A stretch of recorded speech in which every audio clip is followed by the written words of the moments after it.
don't see it as a conflict. We give American citizens guidelines. They make their own decisions about whether they travel to certain countries around the world, and we will continue to be guided by public health guidelines on how we reopen travel to within our borders. If I may ask just one brief more. Sure. Yesterday's meeting with the King of Jordan, the topic of the suspect in the 2001 Sbarro bombing that's still living in Jordan freely, did a call for extradition come up?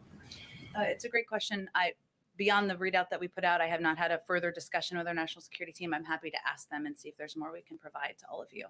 Okay, Kelly, go ahead. Have there been any other cases of breakthrough COVID among the White House staff? And would you commit to publicly confirming cases if others occur in the future?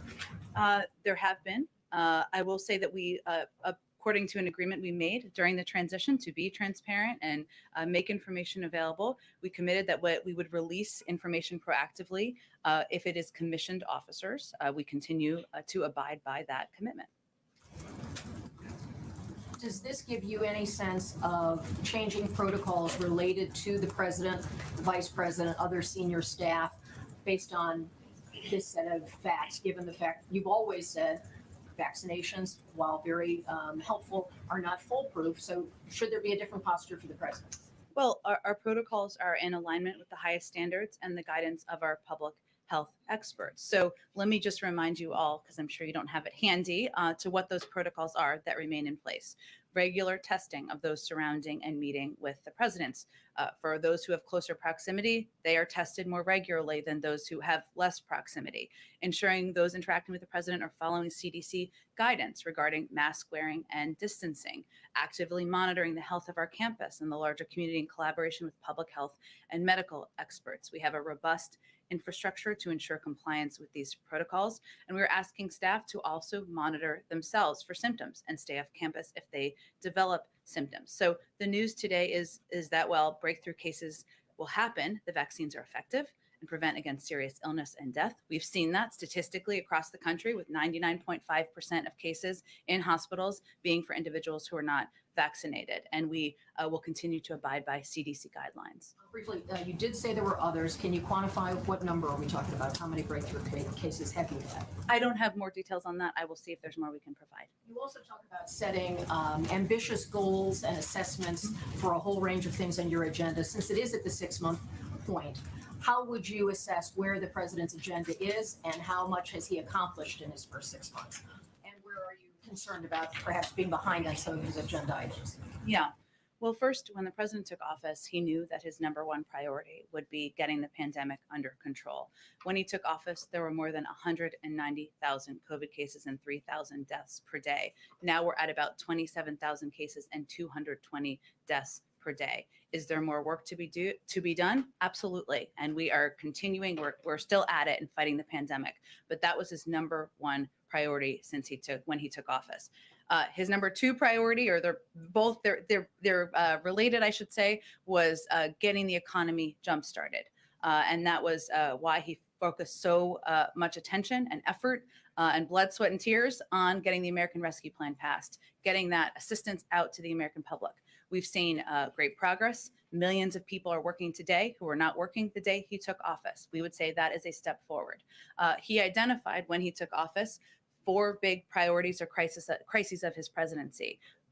Health, the pandemic, climate, which we've made some progress on. There's a great deal of progress that will be made in the BIF and also the in the reconciliation package, and addressing racial injustice.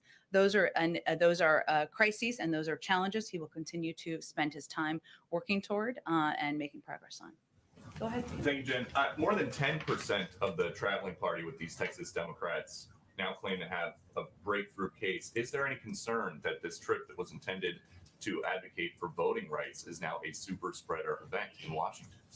Well, I would say that's not a characterization we're making from here. We certainly understand there will be breakthrough cases. Even vaccines that are incredibly effective are not foolproof. They're not 100% effective. We've seen that. Here's the good news, though. We know that these vaccines, that these individuals, I think, if I'm correct, have been vaccinated. It means that it protects from death. It protects from serious illness. It protects, for the most part, from hospitalization. So that is a good sign. Now that COVID-19, after contact with those Democrats, has reached the White House, what is your message to these Texas Democrats? Our message continues to be thanks for standing up for voting rights and the rights of Americans to have their voices heard at the voting booth, and we appreciate their efforts in that regard. And certain places are bringing mask mandates back now, including for vaccinated people. What does President Biden think about that? Well, Peter, we know that some employers, hospitals, health systems, colleges, and universities, which we've seen put in place mask mandates, some large and small employers have chosen to take this step. That's entirely appropriate. That's their decision to make. That's not an initiative we're instituting from the federal government, but we know that companies, private sector employees, health institutions, educational institutions will take steps in order to keep the people in their communities safe. 6 months ago, the president asked Americans to wear masks for 100 days. As the Delta variant spreads, is there a possibility that he's going to make a similar ask down the line?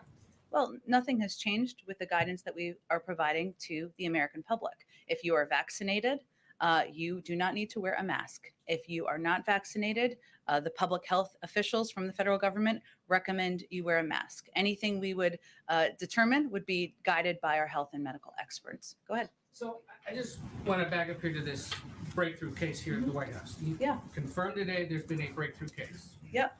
But you're also confirming there have been other breakthrough cases. Yep. But you had not previously disclosed that there had been.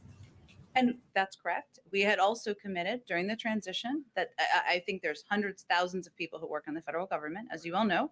And we had committed during the transition that if it was a commissioned officer, who are the highest level ranking people in the White House and in the in this building here, that we would make that information publicly available. We stand by that commitment. So if it's anyone below that, you don't feel the need to let people know. Well, again, that's the commitment we made. I'm here talking to all of you today and sharing with you information about the individual who was received a positive test yesterday. Right.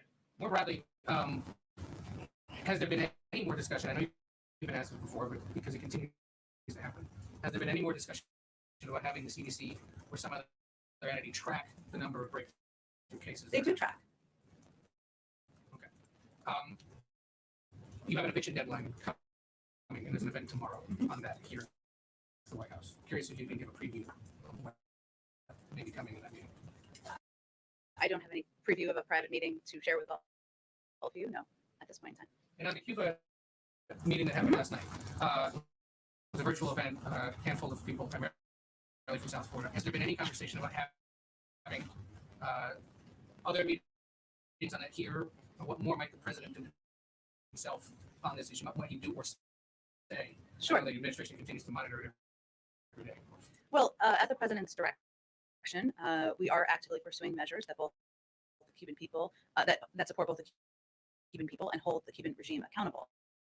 And that has been the prism through which the president has made his decisions. So that includes working closely with the private sector and Congress to identify viable options to make the internet more accessible to the Cuban people. We're looking at options. There are a lot of ideas out there.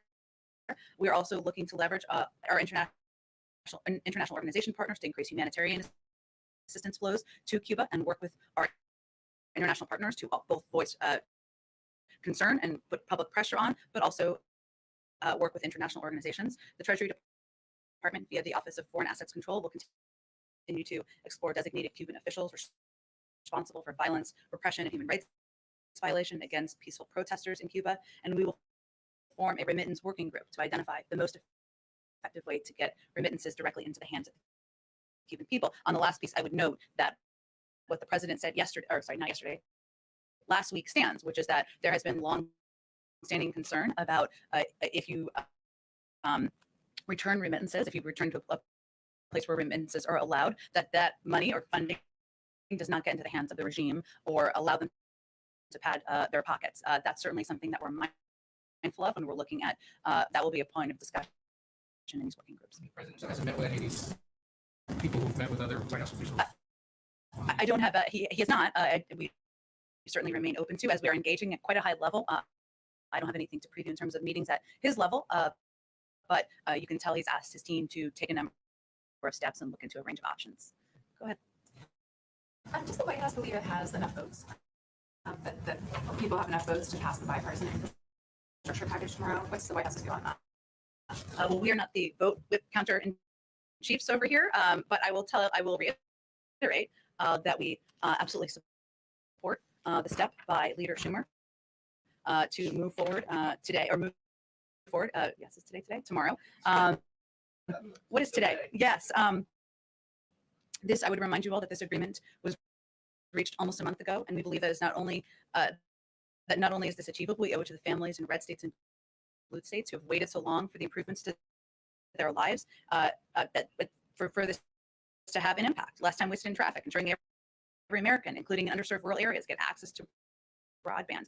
I'd also remind all of you that what we're really talking about here is the bill becomes a law portion of our programming today, which I know you're familiar with, but it sounds esoteric, but this is a vote on a motion to proceed to a vehicle, not a vote on the final bill. There's nothing abnormal about holding a vote on a vehicle to allow consideration at this point. We fully support that, and we believe there should be support for it tomorrow. Go ahead. Just a quick follow-up, thanks, Jen, on Kelly's question. So would the administration ever provide the number of breakthrough cases that have happened within the administration thus far? Should we not expect to receive a number on that? I said I'd be happy to check on the status of that. Sure. And then on infrastructure, has the president, leading up to this vote tomorrow, Senate Minority with John Thune said that there's no way we're going to get to 60 votes on this. So can we expect the president to be reaching out personally to Republicans? Has he spoken to leadership?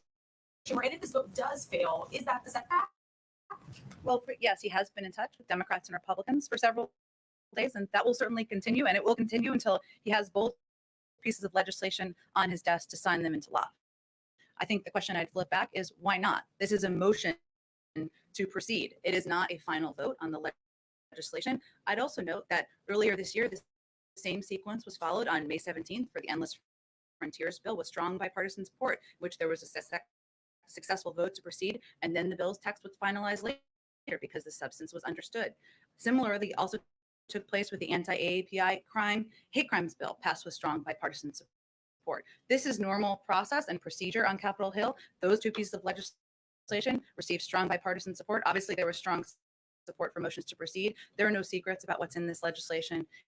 It was agreed to in a bipartisan agreement.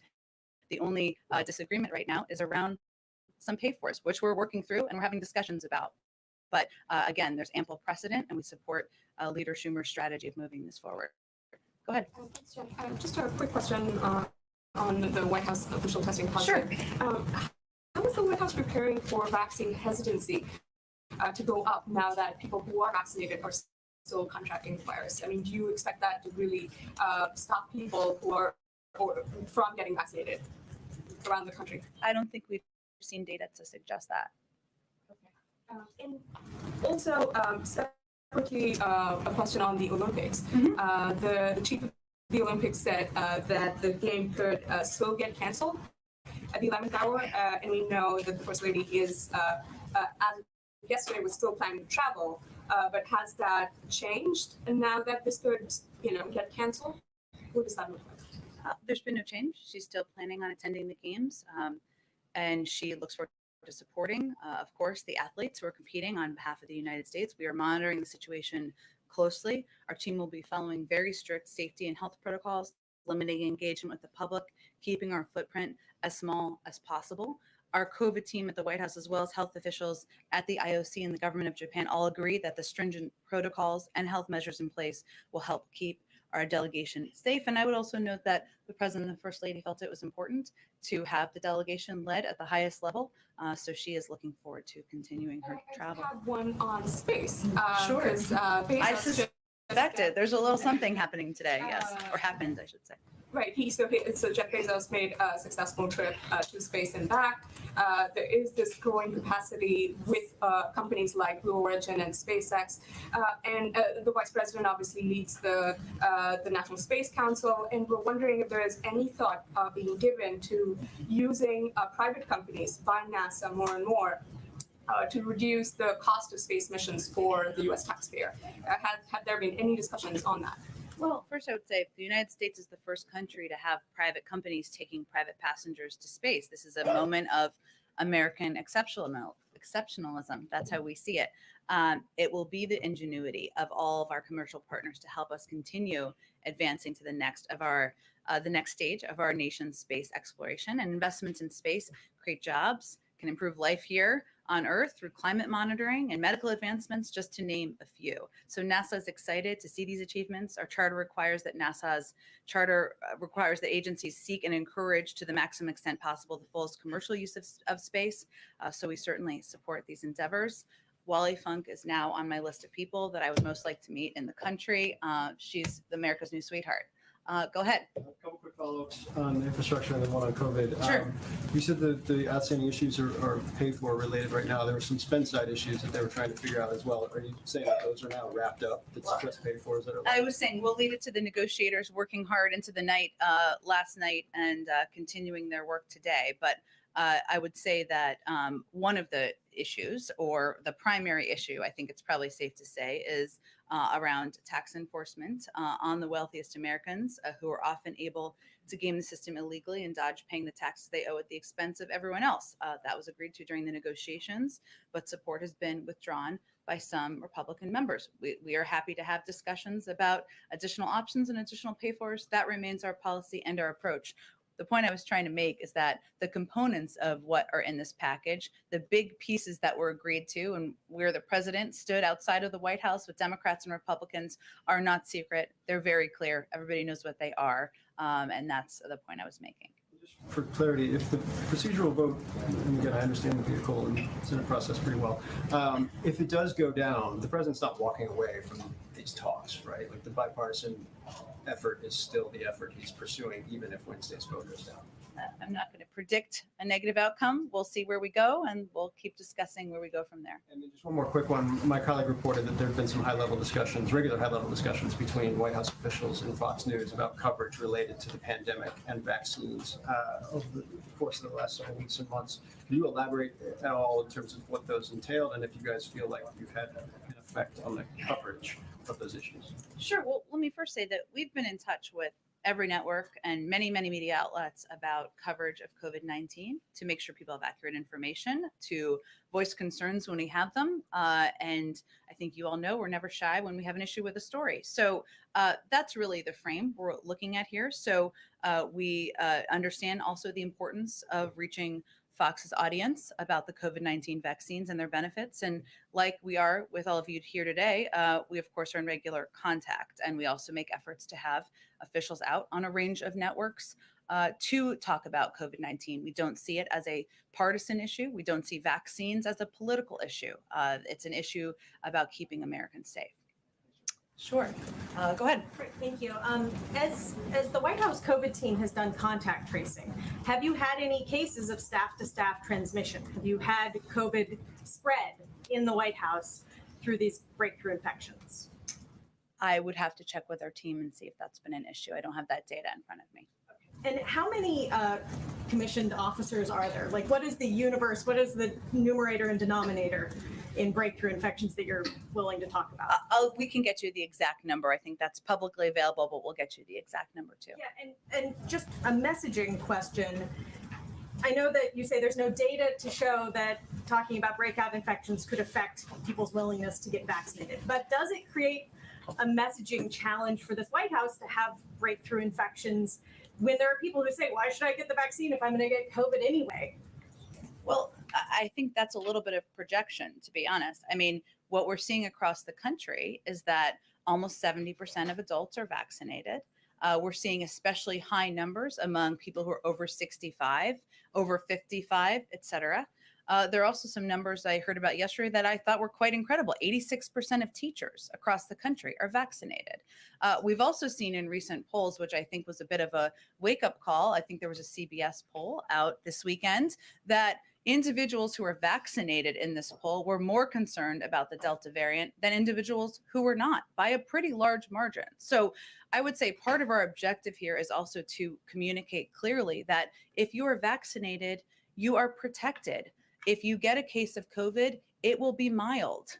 If you are not vaccinated, you could be, we hope not, but among the people who go to the hospital and get very sick from the virus. The data is very clear. So part of our objective is also not to stoke fear among people who are vaccinated, because the data is pretty clear about their protection. Go ahead. So does the White House support using revenue raised by rolling back the Trump-era Medicaid rebate rule as a pay-for the bipartisan infrastructure bill? And if so, how much? I know there was some reporting on this today, and what won't surprise you is we're probably not going to get into too many specifics of discussions that are privately happening between Democrats and Republicans to finalize the package. So I'm not sure, Anne, I'm going to have much to tell you about where we stand on that, given there are private discussions. I have an unrelated question. Does the White House know which Buccaneers players were vaccinated and which weren't? Is there any concern that the president would be standing as close to and shaking hands with unvaccinated players? The president is vaccinated, and that means is protected. We follow public health guidelines and guidelines provided by our own medical experts. So did you ask the players or anybody with the team to provide information on who was vaccinated and who was not? We have certain protocols we have in place for visitors. I can see if we can provide those more detailed to all of you as well.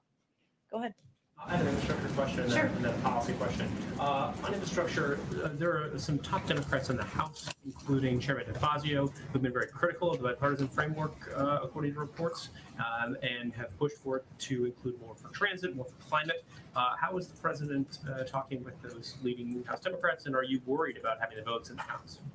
Well, first, I would say we are very grateful to the leadership of Chairman DeFazio and his efforts to move forward on important components of the transportation packages and of course, of the president's initiatives and priorities. I would say we understand we're going to have to continue to communicate about every single piece of the president's legislation and every single piece of his priority packages. And we don't know that we have the votes until we have the votes. But we're appreciative of his efforts. We're appreciative of his leadership. And the next step here, as we know, is a vote in the Senate. And then on policy, Secretary Yellen told my colleague Alan Rappaport last week that tariffs are taxes on consumers. Does the president agree? I would have to look more of the context of her comments, and I will see if there's more. Who pays the cost of tariffs? I have not seen her comments. I don't know the context of them. I'm happy to talk to her more about it. Go ahead. For asking a redundant question, but just to nail it down. Sure. The individual who did test positive is in fact a commissioned officer. No. Not a commissioned officer. Correct. Okay. Resident staff? We're not going to, out of the privacy of an individual, we're not going to provide more details. What I'm conveying to all of you is that a commissioned officer, we would proactively provide the details of those individuals to all of you. Glad I asked. Thank you. I appreciate you asking too. Sorry, I didn't realize I was unclear there. No, but are you aware of any commissioned officers who have tested positive in a breakthrough case? If there had been, we would have released those names publicly to you. So all the others weren't commissioned as well? Correct. Right. Okay. In the office where this individual did work, is there any kind of surveillance testing that's being undertaken right now? Can you explain what's going on in that office? Sure. First of all, there's contact tracing, as I noted, and that has already commenced. As I noted in response to the first question, our White House medical unit did contact tracing interviews and determined no close contact among White House principals or staff. This individual was out of the office when they were tested yesterday, and they've stayed out of the office. Our staff is also regularly tested, either once a week or more, depending on their proximity to principals. Go ahead. Thanks, Jen. On military, Yeah. we're told there's a deal that's potentially imminent between Germany and the U.S. on the pipeline. Is there anything you can say on that? And is the U.S. prepared to commit to not reinforce the new sanctions on the pipeline if Germany agrees to encourage investment in renewable energy in Ukraine? I expect that the State Department and others will have more on this soon. I would note that following the president's meeting with Chancellor Merkel last week, we made clear that this was a point of discussion and that the president was planning to have a discussion about the fact that we have ongoing concerns about how the project threatens European energy security, undermines Ukraine's security and the security of our eastern flank NATO allies and partners, and that he had directed his team to work with her team to see how we can address those concerns, even as the pipeline was 90% finished when this administration took office. Just one unrelated issue. Is the president open potentially to unilaterally raising the debt limit without going through Congress? Is that something that's been discussed internally? The president expects the Congress will vote to raise the debt limit, as they have 3 times under the past administration. He would support doing it unilaterally. His intention is for Congress to vote to raise the debt limit.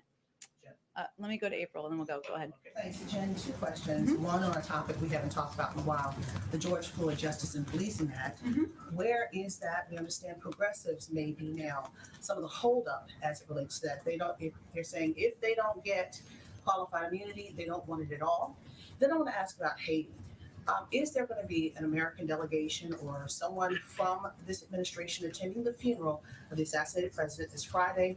And also, Greg Meeks, the chair of the House Foreign Affairs Committee, said that he convinced the White House to stop calling for the elections to be held on September 26th, to push it back because of the intimidation from gangs.